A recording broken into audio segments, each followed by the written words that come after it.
look at this image of a cat. Pretty cute, right? Wrong. This is Muffin, and she is the victim of a ghost possession leading to abnormally short legs. This type of ghost event is known as a mutation, when the DNA in a cell is changed. This can happen to anyone at any time as a result of different ghostly interferences, such as UV light, cigarette smoke, or radiation. In other cases, it is inherited, like it is for Muffin. She is a cat with achondroplasia, or, as is more commonly known in the paranormal community, a Munchkin cat. Why? We had to go way back to find out. In 1983, Muffin's great-grandmother, Marigold, was pregnant with a litter of kittens. All was well until she walked by a haunted house that happened to release high levels of ghostly radiation. Out of the mansion came an evil poltergeist, which possessed her. The spirit shrunk to the cellular level and began to interfere with the DNA in one of her egg cells. In every cell, there is DNA, a genetic code that determines the production of proteins for a cell. These proteins change the cell's function, therefore affecting the individual's traits. Messing with this code, even minutely, affects these traits. This is most likely to occur during DNA replication, where the cell has to copy the existing DNA sequence in order to create a new cell with identical DNA. It's kind of like a copy machine, but for DNA. Normally, this goes without many hitches. However, in Marigold's case, a ghost interfered using a ghost ability known only as a point mutation. DNA is made up of nucleotides with 4 different nitrogenous bases. In a point mutation, one of these is switched out. For this specific mutation, it is commonly the result of a G base being replaced by an A.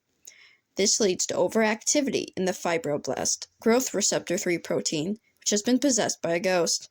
This protein is responsible for regulating the development of bone during development from infancy to adulthood. The mutation causes it to do its job too well, and the cartilage grows into bone too slowly, leading to shorter limbs and frequent hauntings. Normally, a cell will need to produce proteins that are necessary to function. It does this in 2 steps, transcription and translation. In transcription, RNA makes a copy of DNA in the nucleus in order to produce proteins.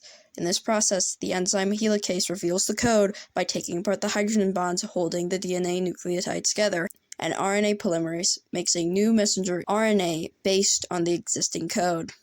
They do this through a cipher. In this, there are 4 letters that correspond to each other. A can only pair with T, C with G, and vice versa. However, it will destroy any of the original code that exits the nucleus in order to avoid the invasion of foreign codes. This is why RNA is identical to DNA, but instead of a T, it's replaced with a U. This way, it is clearly different, but still shows the original sequence. To make this easier to understand, here's an example. If the template says TACCAG, the mRNA would read as AUGGUC. It's like a secret code stored in a safe. Helicase has to open it up, and the original code is so valuable it cannot be taken outside, so they simply copied it down, but using different letters. After transcription comes translation. When RNA leaves the nucleus, it goes to a ribosome, the organelle responsible for making proteins. It enters through small and large ribosomal subunits made of rRNA and attaches to the tRNA binding sites in groups of 3 bases. These pairs of 3 letters are known as codons, which each code for a specific amino acid. These function sort of like secret passwords or keys that open a door in a haunted mansion, revealing a certain protein. There, a molecule called tRNA, coiled RNA with an anticodon, the opposite letters to the codons of mRNA based on that previous cipher on one end, and an amino acid that corresponds to that codon sequence attached to the mRNA. By attaching, it forms a peptide bond between the amino acids which detach from the tRNA. This happens multiple times, eventually building up a whole polypeptide. Different combinations of amino acids lead to different protein structure, but all of them start with a certain codon and amino acid known as methylamine, with the code AUG, and end with one of many stop codons with the letters UAG, UAA, or UGA. With Muffin and with Marigold's child, the change in the nitrogenous base changes one of the amino acids in the protein, affecting its structure and therefore its function too, leading to the aforementioned mutation. So, after months of night terrors and ghostly visions, she gave birth one of her kittens never growing fully.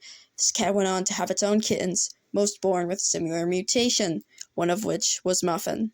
Now, Muffin can rest easy, knowing the reason for her short legs and those creepy noises she hears in her house walls.